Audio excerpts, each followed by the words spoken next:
የገበታ ፕሮጀክቶች አካል የሆነውና በገበታ ለትውልድ ተሰርቶ እንግዲህ ለምረቃ የበቃው የደንቢ ኢኮሎጂን ነው የምናነሳው ደግሞ በዚህኛው ቆይታችን እሱን መነሻ አድርገን ግን በእነዚህ የገበታ ፕሮጀክቶች በተለይ ምን አገኘን እንደ ሀገር ምን አተረፍን ቱሪዝማችን ላይ እንዲጨምሩ ተጨማሪ አቅም እንዲሆኑ አስቀድመን ካሰብነው አንፃር ምን እንደ ሀገር አትርፈናል የሚለውን የምናይበት ነው የሚሆነው። እንግዲህ የገበታ ፕሮጀክቶች ከመጀመሪያው ጀምሮ ከጅምራቸው የኢትዮጵያን የተለያዩ ኢትዮጵያ በርካታ የሚባል አቅም አላት በተለይም በቱሪዝሙ ዘርፍ። ቱሪዝሙ ደግሞ ሀገራዊ አቅም ነው። ኢኮኖሚው ላይ ራሱን ችሎ እንደ አንድ ፒላር መቆም ይችላል ተብሎ ከታሰበበት ጊዜ ጀምሮ በዛ ስር ከተሰሩ ስራዎች የምንጠቅሰው ነው ማለት ነው። በመንግስትና በግል ዘርፉ ትብብር በርካታ ስራዎች ተሰርተዋል። ጅማሮውን ሲያደርግ የገበታ ለሸገር ነበረ። በገበታ ለሸገር እንግዲህ አዲስ አበባ ላይ ተጨማሪ የቱሪስት መዳረሻ ተጨማሪ የውበት የከተማዋ የውበት መገለጫ የሆኑ እንደ ዩኒቲ ያሉ እንደ እንጦጦ ያሉት እንደ ሸገር እንደ ወዳጅነት ፓርክ ያሉትን ፓርኮች ያየንበት የነሱን ስራ በስኬት የተጠናቀቀበት ፕሮጀክት ሆኖ ወደ ገበታ ለሀገር ተሻግሮ ደግሞ እንደዚሁ በተለያዩ የሀገሪቱ አካባቢዎች ያሉ የቱሪስት መዳረሻዎችን እንደዚሁ ደግሞ አዳዲሶችንም በመለየት ጭምር የነበሩትን የበለጠ ውበታቸውን እንዲያጎሉ እንደዚሁም ደግሞ አዳዲስ መዳረሻዎችን በማልማት እንደ ሀላላ እንደ ጎርጎራ ያሉ እንደ ኮይሻ በርካታ መዳረሻዎችን እንደ አዲስ ኢትዮጵያ ያገኘችበት ሆኗል። የገበታ ለትውልድ እንደዚሁ ቀጣይ ሆኖ ፕሮጀክቱ አሁን ላይ የደንቢ ኢኮሎጂ እንግዲህ በጠቅላይ ሚኒስትር አብይ አህመድ ለምረቃ በቅቷል።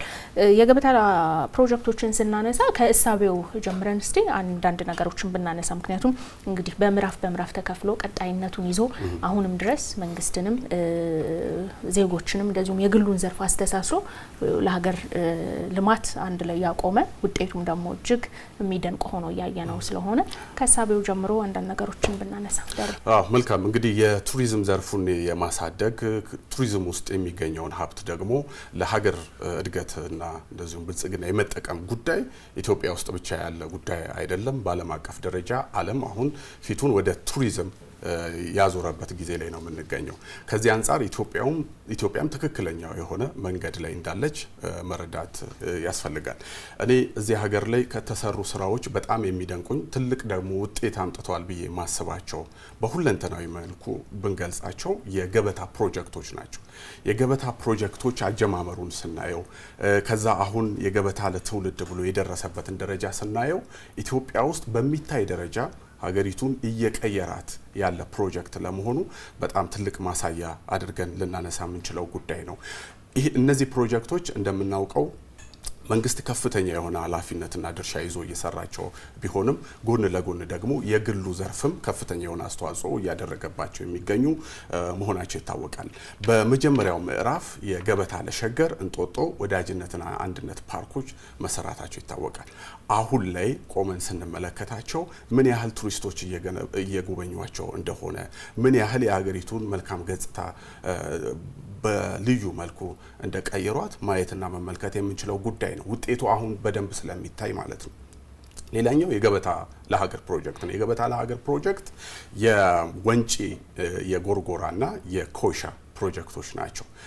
የወንጪ ፕሮጀክት እና የጎርጎራ ፕሮጀክቶች ተጠናቀው አገልግሎት ላይ መሆናቸው ይታወቃልና እነሱም በተለይ ደግሞ አካባቢውን ከመቀየር አንጻር አካባቢው ላይ ያለውን የተፈጥሮ ሀብት አጉልቶ ከማሳየት አኳያ ትልቅ ሚና እየተጫወቱ ያሉ ናቸው። ወደፊትም በዚሁ አይነት መንገድ የሚቀጥሉ ናቸው ብዬ አስባለሁ። የኮይሻ ፕሮጀክት በጣም ሂውጅ ፕሮጀክት ነው። በነገራችን ላይ በውስጡ የሀላላ ኬላ ተመርቋል። ከዛ ጋር ተያይዞ የጨበራ ጩርጩራ እንደዚሁ ዳና ሎጅም መመረቁ ይታወቃል። በኮይሻ ስር ያሉ ፕሮጀክቶች ናቸው እነዚህ። የኮይሻ ደግሞ ዋናው ፕሮጀክት አለ። እኔ በግሌ በጉጉት የምጠብቀው ከዚህ ቀደም ጠቅላይ ሚኒስትር ዶክተር አብይ አህመድ ገልጸውታል። በተለይ የጥምቀት በዓል ጋር ተያይዞ በደንቢ የኢኮሎጂ ባደረጉት ንግግር ላይ ገልጸውታል። የግድቡ ጀርባ ባለው በሚተኛ ውሃና አካባቢው ላይ የሚሰራ በጣም ትልቅ የሆነ ኢንቨስትመንት ነው። እሱ በብዙ መልኩ ኢትዮጵያን መልክ ይቀይራል ብዬ አስባለሁ። ምክንያቱም ኮይሻ ከህዳሴ ግድብ ቀጥሎ ትልቁ የኃይል ማመንጫ መሆኑ ይታወቃል በሀገራችን እና ይሄም የሚጨምረው መልክ አለ ብለን ልናስብ እንችላለን። ወደ ገበታ ለትውልድ ፕሮጀክቶች ስንመጣ በስሩ 8 ፕሮጀክቶች ናቸው ያሉት የገበታ ለትውልድ። እንግዲህ ቁጥሩ በምን ያህል መጠን እያደገ ለመምጣቱ እዚህ ውስጥ መመልከት እንችላለን። 8 ፕሮጀክቶች አሉ። 2ቱ በመንግስትና ግል አጋርነት የሚሰሩ ናቸው። ሌሎቹ በመንግስት ፕሮጀክቶች የሚሰሩ ናቸው። ለምሳሌ ትልቅ መልክ ይሆናል ብዬ የማስበው ለአርባ ምንጭና አካባቢው አሁን እየተገነባ የሚገኘው የኮንፈረንስ ሪዞርት አለ። በጣም ትልቅ የሆነ ፕሮጀክት ነው። እሱም አማራ ክልል ሀይቅ እንደዚሁ በተመሳሳይ ገበታ ለትውልድ ፕሮጀክት እየሰራ ነው። በትግራይ ገላ አርታ አለ። በጅማ በደቡና ተራራ አለ። ሚዛን ላይ ደግሞ ከሰሞኑ ተመርቆ አሁንም መነጋገሪያ ርዕስ ያደረግነው የደንቢ ኢኮሎጅ አለ። አፋር ንዕሌ ፓልም ስፕሪንግ ሎጅ የሚባል አለ። ሶማሌ ክልልም በተመሳሳይ አለ። አሁን እነዚህ ነገሮች መሰራታቸው በተጨባጭ ኢትዮጵያ ውስጥ ምንድነው የሚቀየረው የሚለው ነገር ነው ትልቅ ትርጉም ይሰጣል ብዬ ማስበው። አሁን ባለንበት ደረጃ አሁን ቁጥሩ እያደገ መጥቷል። የ1 ሚሊዮን የማይሞላ ጎብኚ ነው በሀገር ውስጥ እያስተናገድን የምንገኘው ማለት ነው። ኢትዮጵያ በአውሮፓውያኑ 2030 ይህንን ቁጥር ወደ 7 ሚሊዮን ከፍ የማድረግ እቅድ ይዛለች ማለት ነው። ስለዚህ የዛሬ 4 ዓመት እነዚህ ፕሮጀክቶች ሙሉ በሙሉ ሲጠናቀቁ የኢትዮጵያን መልክ እዛ ውስጥ በደንብ ጎልቶ እናገኘዋለን እና ከቱሪዝሙም መጠቀም የፈለግነውን አቅም መሳብ የፈለግነውን የቱሪዝም መጠን በቁጥር 7 ሚሊዮን በጣም ብዙ ነው። ይሄንን ለማሳካት ትልቅ እድል የሚሰጡ ስፍራዎች ናቸው ብለን ልናነሳ እንችላለን። ጥሩ እንግዲህ የአጠቃላይ እነኚህ ፕሮጀክቶች ተገንብተው ሲጠናቀቁ እንደ ሀገር በተለይም በቱሪዝም ፍሰቱ ላይ ይዘው የሚመጡት ኢኮኖሚያዊ ተጠቃሚነት እንዳለ ሆኖ ከግንባታቸው ጀምሮ ደግሞ ማህበረሰባዊ ኢኮኖሚያዊ ተጠቃሚነትን በማረጋገጥ ውስጥ ያላቸው ሚና ነው በዋነኝነት የሚነሳው። ይሄም ደግሞ ከገበታ ለሸገር በኋላ የሁለቱ የገበታ ፕሮጀክቶች በተለይ በገበታ ለሀገርና በገበታ ለትውልድ በተለያዩ የሀገሪቱ አካባቢዎች መዳረሻዎችን ለይቶ እነዚህን የልማት ፕሮጀክቶች ተግባራዊ ሲደረጉ አጠቃላይ በዜጎች መካከል የተፈጠረውን ፍትሃዊ የኢኮኖሚ ተጠቃሚነትም እሳቤ እዛ ውስጥ የምናየው ጉዳይ ነውና እሱ ላይ እስቲ ሀሳቦችን እናንሳ። በረከት መልካም እንግዲህ እነዚህ ፕሮጀክቶች በዋነኛነት እንግዲህ እንደ ሀገር በጥቅሉ የሀገሪቱን የቱሪዝም ሀብት የመጠቀም ፍላጎትን ራዕይ አስቀምጧል። ነገር ግን ደግሞ በዚህ ውስጥ በእያንዳንዱ እነዚህ ስራዎች በሚሰሩባቸው ቦታዎችና ክልሎች ሁሉ የህዝብ ተጠቃሚነት አብሮ ተሰልቶ እየተሰራ ያለበት ለመሆኑ ፕሮጀክቶቹ ማሳያ ናቸው። ፕሮጀክቶቹ በሚሰሩበት አካባቢ በሙሉ ህዝብን ያገለሉ ወይም የአካባቢው ማህበረሰብ ያገለሉ አይደሉም። ከአካባቢው ማህበረሰብ ጋር አብረው እንዲተሳሰሩ የአካባቢው ማህበረሰብ የስራ እድል እንዲያገኝ የስራ እድል በቀጥታም በተዘዋዋሪም ጭምር እንዲያገኝ ለምሳሌ በተዘዋዋሪ ስንል የተለያዩ ግብአቶችን ለነዚህ ሪዞርቶች በማቅረብ ተጠቃሚ የሚሆንበትና እንዲሁም ደግሞ በቀጥታ ልጆቹ ደግሞ በዚህ በቦታው ላይ በተገነባው ትልቅ መሰረተ ልማት ውስጥ ገብተው እንዲሰሩ ማድረግ እድሎችን አመቻችቶ እንደዛውም በዛው ልክ ተጠቃሚ የሆኑ ይገኛሉ። እኔ ግን ኢትዮጵያ በእነዚህ ፕሮጀክቶች ምን አሳካች የሚለውን ነገር መመልከት ጠቃሚ ይመስለኛል። አንደኛ የቱሪስት የመዳረሻ ልማት አካባቢዎች እጥረት ነበረብን። እነዚህን የመዳረሻ ልማት ስፍራዎችን የማባዛት ስራ ተሰርቷል። የማስፋት ስራ ተሰርቷል። አማራጮቻችን በእጅጉኑ አድጓል። ዛሬ ላይ ድሮ እዚህ ሀገር ቱሪስት ሲመጣ የምንወስደው ላሊበላ ነው፣ የምንወስደው ጎንደር ነው። ከዛ ውጭ ባሉ ቦታዎች ላይ ብዙም ይሄ ነው የሚባል ለመታየት የበቁ ወይም ደግሞ የመዳረሻ ልማት የተሰራላቸው አካባቢዎች ጥቂት ናቸው። በየአካባቢዎቹ ምን ጠራቸው ቢኖርም በየክልሉ በዚህ በስፋት የምንወስደው ወደዛ አካባቢ ስለሆነ ምቹነታቸው አብሮ የሚነሳ ነው። በነገር ላይ የቱሪዝም ፍሰቱ ብቻ መዳረሻዎቹ መኖራቸው ብቻ ሳይሆን ቱሪዝምን መሳብ በሚችል አቅም ቱሪስትን ማስተናገድ በሚችል አቅም ምቹስ ነበሩ የሚለውም ነው። መዲናችን አዲስ አበባ ራሱ መሸጋገሪያ ነች እንጂ መዳረሻ አልነበረችም ከዚህ በፊት። አሁን ግን አዲስ አበባን ለመጎብኘት ብሎ የሚመጣ አካላት ስለዚህ ወደ መዳረሻነት ተቀይራለች። በትክክል። ስለዚህ ቀደም ብዬ የጠቀስኳቸው ቦታዎችም በተገቢው ለምተዋል ማለት ሳይሆን በታሪክ ውስጥ ግን አባቶቻችን ያስቀመጡት አሻራ ለጎብኚዎች ሳቢ በመሆኑ ምክንያት እንዲሁም ደግሞ በዓለም አቀፍ ቅርስነትም የተመዘገቡ በመሆናቸው ምክንያት እናገኛቸው የነበሩ የቱሪስት ፍሰት ፍሰት መዳረሻ ቦታዎቻችን በመሆናቸው ምክንያት ነው። ዛሬ ላይ ግን የተለያዩ ቦታዎች ላይ እነዚህ አይነት የመዳረሻ ልማት በመሰራቱ ምክንያት የቱሪስት ፍሰቱ ብዝሃነት ያለበት እንዲሆን በሀገር ደረጃ ማድረግ ተችሏል። ሁለተኛው ፍትሃዊ የሀብት ክፍፍልን ከማረጋገጥ አንጻር በቱሪዝም ዘርፉ የተሰራው ስራ ትልቅ ነገር ሆኖ መነሳት መቻል አለበት። ከዚህ ቀደም የመሰረተ ልማት እጥረቶች የነበረባቸው የመንገድ፣ የመብራት፣ የውሃ እንደዚሁም ደግሞ እንዲህ አይነት ቱሪስት መጥቶ ሊቆይባቸው የሚችልባቸው ቦታዎች ባለመልማታቸው ምክንያት የሀብት ክፍፍሉ ላይ ጥያቄም ጭምር ይነሳበት ነበር። አሁን ላይ ያንን ከማረጋገጥ ያንን ምላሽ ከመስጠት አንጻር ይሄ የተጀመረው ጅምር ስራ ይበል የሚያሰኝ መሆኑን እንመለከታለን።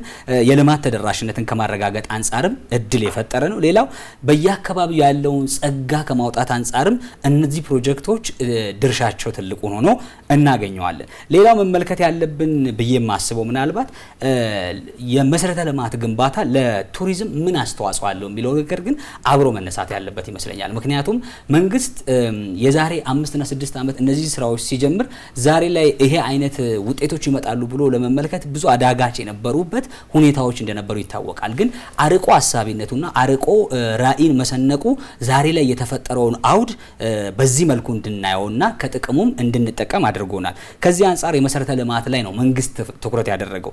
ለምሳሌ መሰረተ ልማት ብለን ስናነሳ ምንድነው ትርጉም ያለው ምን አስተዋጽኦ አለው ስንል 4 ነገሮች ብቻ እንመልከት። አንደኛ ተደራሽነትና ትስስርን የቱሪዝም ተደራሽነትና ትስስርን ከማጠናከር አንጻር ትልቅ እድል ይፈጥራል። ጥሩ መሰረተ ልማትን እንደ መንገድ፣ እንደ አየር ማረፊያ ያሉ ነገሮችን መገንባት ከተቻለ የቱሪዝም መዳረሻዎች በቀላሉ በጎብኚዎች እንዲደረሱ እንዲጎበኙ እድል ይፈጥራል። ስለዚህ አንዱ ትስስርና ተደራሽነትን ያረጋግጣል፣ ቀልጣፋ መጓጓዣዎችን በማዘጋጀት ማለት ነው። ሁለተኛው የቱሪስት እርካታና የቆይታ ጊዜን ያሳድጋል።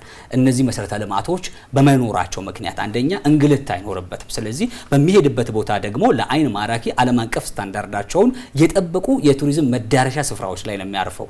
የጨበራ የዝሆን ዳና ሎጅ ነው የሚያርፈው፣ ወይም ወንጪ ደንዲ የኢኮሎጂ ነው የሚያርፈው። አለበለዚያም ደግሞ አሁን ያነሳ ነው የደንቢ ኢኮሎጂ ነው የሚያርፈው። እዛ ቦታ ላይ መገኘት በራሱ የሚፈጥረው የስሜት እርካታ በራሱ ትልቅ ነገር ነው። ሌላኛው በጣም እዚህ ጋር መነሳት ያለበት ነገር እኛ ሀገር ቱሪዝም ብቻውን ቦታ ብቻ አይደለም።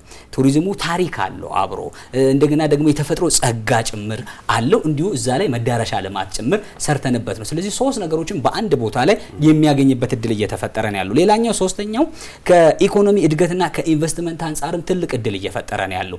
በአካባቢው መንግስት ደፈር ብሎ ማይደፈሩ ቦታዎች ላይ ነው ኢንቨስትመንት እየሰራ ያለው። በዚህ ምክንያት ቀጣይ ለሚሰሩ ኢንቨስትመንቶች መደላድል ፈጥሯል ማለት ነው። መንገድ አለ፣ መብራት ደርሷል፣ የኢንተርኔት ተደራሽነት አለ፣ እንደዚሁ የኔትወርክ አገልግሎት ስላለ በዚህ አካባቢ ላይ ሌሎች የግሉ ዘርፎች ኢንቨስት ለማድረግ ብዙ ነገሮች ቀለውላቸዋል ማለት ነው።